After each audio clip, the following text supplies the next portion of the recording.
Friends, आज हम TLD के बारे में देखेंगे। टीएलडी यानी टिनोपोविर, लैमिविडिन एंड डोलिटोग्राविर में नैको ने क्यों किया, इसके बारे में हम ए सेशन में देखेंगे। Welcome viewers. आज ये सेशन में मैंने बोला टीएलडी के बारे में देखेंगे। मैं डॉक्टर उषा उद्यावर हूँ और मैं आपका अपने चैनल पे स्वागत करती हूँ। आज हम देखेंगे कि जो हम एचआईवी की एआरवी की दवा खाते हैं टीएलडी, उसके बारे में ये सेशन में देखेंगे। उसके पहले हम एआरवी कैसे एक्ट होती है वो देखेंगे। बाद में नैको ने पहले जो ये थी दवाई उसको चेंज के करके डोलिटाग्राविर क्यों दे दी वो देखेंगे। और लास्टली यही सेशन में हम देखेंगे कि डीटीजी यानी डोलिटाग्राविर का क्या महत्व है, उसके साइड इफेक्ट्स क्या है और वो क्यों दी गई है। और तीसरा जो लास्ट सेशन में देखेंगे कि जो पीएलएचआईवी है उनमें जो क्वेश्चंस है, मीन जो सवाल है छोटे छोटे, वो सवाल के मैं यही सेशन में आपको जवाब देती हूँ। तो चलिए हम आज देखते हैं। तो उसके पहले हम रिप्लिकेशन जो पावर होती है, आपको मालूम है कि एचआईवी इम्यूनोडेफिशिएंसी वायरस है। वो जब अपने शरीर में प्रवेश करते हैं तो उसमें जो इम्यूनिटी है CD4 काउंट, उस पे वो अटैक करते हैं और रिप्लिकेटिंग पावर जो है वो उसकी बढ़ जाती है और वो अपनी अनेक कॉपीज बनाते हैं। तो ये जो ड्रग्स है वो ड्रग्स, बाकी के मैं जनरल ड्रग्स के बारे में बात कर रही हूँ कि जब आए वो 2004 में हमने ड्रग्स पाए गए और उनसे एक एचआईवी पेशेंट को राहत मिली। तो जो ड्रग्स है, पूरे ड्रग्स जो है वो एचआईवी में कैसे, एक तो फ्यूजन फ्यूजन में क्या होता है, जो को रिसेप्टर्स होते हैं वो उसके बाइंड करते हैं और उनको रेप्लिकेशन होने से बचाते हैं। मीन्स जो सेल को बाइंड करने के बाद उनकी रेप्लिकेशन पावर कम होती है। दूसरा होता है वो जो ड्रग्स, वो रिवर्स ट्रांसक्रिप्टेज जो है एंजाइम, उसके ऊपर अटैक करते हैं और उसमें जिडोडिन है, अपाकाविर है, वो अलग अलग है, वो उसके मैं डिटेल में नहीं जाऊंगी। तो इसमें क्या होता है, ये रिवर्स ट्रांसक्रिप्टेज एंजाइम आरएनए जो है उसमें डीएनए के इसमें करने का जो है प्रोसेस वो रोकता है और उसमें रेप्लिकेशन पावर कम होती है। तीसरा जो है वो इंटीग्रेज है। वो इंटीग्रेज माने उसमें प्रोवायरसेस होते हैं और प्रोवायरस इनेबल करके वो क्रोमोसोम में डाले जाते हैं। और आज हम ज्यादा करके रिवर्स ट्रांसफरेज इंटीग्रेज के ऊपर ज्यादा देखेंगे।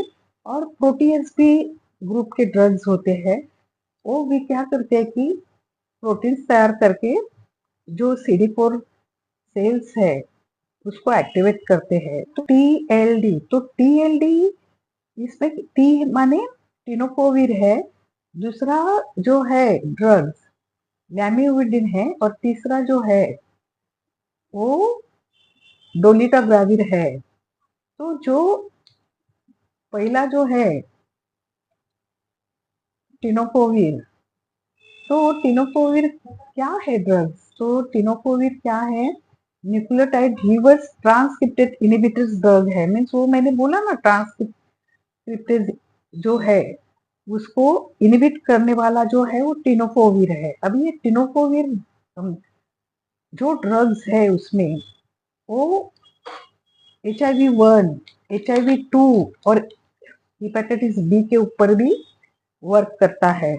और ये फर्स्ट लाइन ट्रीटमेंट में टिनोपोविर का यूज होता है। आपको जब डोलिटाग्राविर नहीं था तो आप कौन सा ड्रग लेते, TLE मीन्स इफेवरेंस लेते थे। तो ये टिनोपोविर एकदम अच्छा ड्रग है और वेल टॉलरेटेड भी है उसमें। और वो कैसे देते हैं, तो दिन में एक बार देते हैं और उसका ये जो है पावर वो 300 मिलीग्राम दिन में एक बार देते हैं, लेकिन उसका साइड इफेक्ट भी है। वो साइड इफेक्ट को हमारे मेडिकल टर्म्स में फैंकोनिस सिंड्रोम बोलते हैं। तो उसमें क्या होता है, ग्लाइकोसूरिया मीन्स ग्लूकोज का यूरिन जाता है, प्रोटीन्स भी होता है, प्रोटीन यूरिया, और फॉस्फेट का जो मात्रा है वो कम रहती है, और यूरिक एसिड का भी मात्रा कम रहती है। तो ये जो जब चार ये होते हैं तो उनको फ्रैंकोनिस सिंड्रोम बोलते हैं। उसमें नॉर्मो ग्लाइसेमिक ग्लाइकोसूरिया होता है, हाइपोफॉस्फेटेमिया होता है, प्रोटीन यूरिया होता है, और कभी कभी वो अपना जो टी जो है टिरोफोविर टीएलडी में होता है, जो वो अपना जो बोन्स डेंसिटी है ना उसको भी कम करता है, और कभी कभी एक्यूट रीनल फेल्यूर भी वो देता है। तो ये टिनोफोविर का हो गया। और दूसरा जो लैमियोडिन है वो इतना उसके साइड इफेक्ट्स नहीं है। आपने देखा होगा कि हर एक ड्रग्स में लैमियोडिन बेस ज्यादा करके यूज किया जाता है, तो उसका लैमियोडिन भी जो है वो सबसे अच्छी तरह से घुल मिल जाता है। और लैमियोडिन भी 300 मिलीग्राम पर देते हैं, पर डे देते हैं, मीन्स दिन में एक बार देते हैं। अभी देखेंगे जो नया जो आया है डोलिटाग्राविर, वो इंटीग्रेस जो है वो फैमिली का है, और वो क्या करता है, वो इंटीग्रेस का जो एक्शन है वो ब्लॉक करता है, और वो जो एक्शन है वो एंजाइम वो वायरल जीनोम में जो डीएनए होते हैं होस्ट सेल के उसमें वो जाके ये रहता है। और ये HIV-1, HIV-2, HIV-1 एंड 2 के ऊपर भी उसका इफेक्ट होता है। वो प्रेगनेंसी में भी हम दे सकते हैं, लेकिन उसके भी थोड़े से साइड इफेक्ट्स है, तो वो मैं बताऊंगी आपको। और HIV इन्फेक्टेड टीबी में भी हम दे सकते हैं, हिपेटाइटिस बी में दे सकते हैं, हिपेटाइटिस सी में दे सकते हैं। मीन जो डोलिटाग्राविर है, आपको मालूम होगा वो 2021 में WHO ने लॉन्च किया है, और उसका जो डोज है वो 50 मिलीग्राम का डोज है। और वो जब प्रेगनेंसी का पहले 3 महीने होते हैं तो डोलिटाग्राविर है उसमें 0.001% न्यूरोटॉक्सिक जो न्यूरोटोबल होती है बच्चों में उसमें टॉक्सिक रहता है। अगर कोई औरत प्रेग्नेंट है और उसको अगर हम रिकमेंड करें तो उसके पहले उसको काउंसलिंग करना जरूर है, कि अगर हमने बोलने के बाद भी वो अगर बोली कि चलेगा मुझे, तो ही हम उनको देने का है। उसके पहले उसको काउंसलिंग करना जरूरी है। लेकिन अगर वो पेशेंट आपके पास सेकेंड ट्राइमेस्टर के बाद आई तो आप टीएलडी उसको दे सकते हैं, और उसका जो साइड इफेक्ट्स है वो भी इतना नहीं है। और हमने अभी डोलिटाग्राविर का मैंने बोला कि क्यों डोलिटाग्राविर ये देने का है, तो उसका जो अगर आप 50 मिलीग्राम डोलिटाग्राविर देते हैं तो क्या होता है, पहले हम इफावरेंस देते थे, टीएलई देते थे, तो अभी हमने वो शिफ्ट करके टीएलडी पे किया है। तो उसमें डोलिटाग्राविर का डीटीजी का जो मेन कारण है देने का, तो रैपिडली वायरल सप्रेशन करता है। मीन्स वायरल लोड जो है वो रैपिडली सप्रेशन करता है, क्योंकि इफेवरेंस में वो 12 वीक्स लेता था, लेकिन अभी एक महीने में ही रैपिडली वायरल सप्रेशन करता है, और उसका टॉक्सिसिटी और साइड इफेक्ट्स बहुत ही कम है।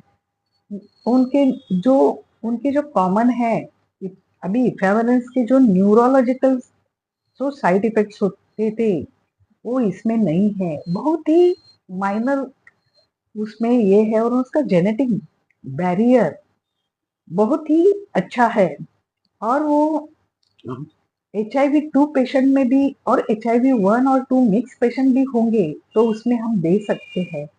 और इसलिए उनको WHO में बोला कि नहीं ये ड्रग्स करना चाहिए, देना चाहिए। अभी उसको 3 साल हो गए, लेकिन अभी हम लोगों को वो पेशेंट में थोड़ा सा साइड इफेक्ट्स में एक मैं बताती हूँ, वो उन्होंने नहीं दिया लेकिन एक वेट गेन होता है और दूसरा शुगर लेवल बढ़ जाती है। तो हमने हमारे पेशेंट्स में देखा है कि उसमें शुगर लेवल बढ़ जाती है और वजन भी बढ़ जाता है। तो जो चाइल्ड बेयरिंग मैंने बोल दिया कि चाइल्ड बेयरिंग अगर एज होगा तो उनको काउंसलिंग करना जरूरी है।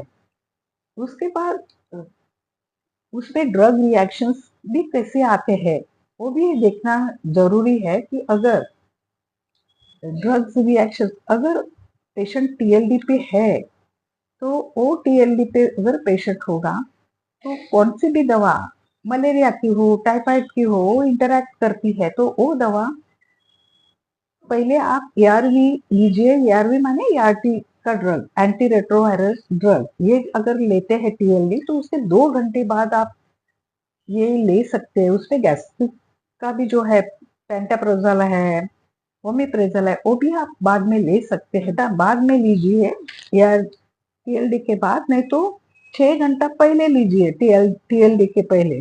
तो ये जो दो है वो आप ध्यान में रखिए। दूसरी जो दवा कौन सी भी दवा होगी अगर आपको मालूम नहीं होगा तो अपनी पहली दवा लीजिए एचआईवी की, बाद में 2 घंटे बाद वो दवा लीजिए। नहीं तो अगर आपका टाइमिंग अगर रात का 12 बजे का है तो उसे 7 घंटा पहले दूसरी दवा लीजिए। ये ध्यान में रखिए। ये हो गया उनका। हमने आज हमारे पेशेंट के अलग अलग क्वेश्चंस होते हैं कि मैडम एक ही दिन में मैं सुबह ले सकता हूँ, दोपहर ले सकता हूँ कि रात को ले सकता हूँ। तो ऐसा कुछ ये नहीं है उसमें। आप सुबह भी ले सकते हैं, दोपहर में भी ले सकते हैं और रात को भी ले सकते हैं। लेकिन आप जो टाइमिंग रखेंगे वो 24 आवर्स, उसका बायो अवेलेबिलिटी जो हम बोलते हैं वो 24 आवर्स है। अगर आप सुबह 8 बजे लेते हैं तो दूसरे दिन 8 बजे ही लीजिए। अगर आप रात को 10 बजे लेते हैं तो आप 10 बजे ही वो टीएलडी का डोज लीजिए। तो उससे क्या होगा, आपके जो ये कि उसका स्ट्रेन जो जितना आपके ब्लड में उसका इफेक्ट 24 आवर्स ही रहता है तो बराबर टाइम के टाइम लीजिए। अगर आप एक बार वो गोली मिस किए तो अगले 24 आवर्स में आप ले सकते हैं और अपना दूसरा डोज भी ले सकते हैं। लेकिन वो दोनों एक साथ मत लीजिए। अगर आप 8 बजे लेते हैं गोली और भूल गए तो अगर आपको 2 घंटे के बाद याद आया तो आप ले सकते हैं वो, और अगले दिन का 8 बजे का गोली भी आप ले सकते हैं। तो ये जो है गोली का, उसको हम एडेरेंस बोलते हैं। मैंने बहुत सारे वीडियोस में आपको बोला है कि एडेरेंस रखो। और ये जो दवा आने के बाद आज पेशेंट बहुत ही अच्छी तरह से सेफ है और आप किसी भी समय ले सकते हैं। और उस वो किस में देते हैं अभी टीएलडी की, जिनकी उम्र 10 साल के ऊपर है अभी तो आज हमने टीएलडी के ऊपर ये देखा। और टीएलडी एक तो गवर्नमेंट इसमें जो मिलती है वो फ्री में मिलती है, लेकिन उसका कॉस्ट है 3,500 से 4,000। अलग अलग कंपनी के हैं और अलग अलग कंपनी के अलग अलग नाम हैं। उसको वीरोपिल है, मैं बताती हूँ आपको वीरोपिल है, लेकिन मोस्ट प्रोबेबली सब लोग गवर्नमेंट सेक्शन में ही वो दवा लेते हैं। तो अगर आपको इसके बारे में और कुछ जानकारी चाहिए तो आप क्वेश्चन में पूछ सकते हैं। लेकिन मुझे लगता है कि आज के दिन ये इतना काफ़ी है। अगर ये आपको अच्छा लगा तो मेरे चैनल को लाइक और कमेंट ज़रूर कीजिए, सब्सक्राइब कीजिए।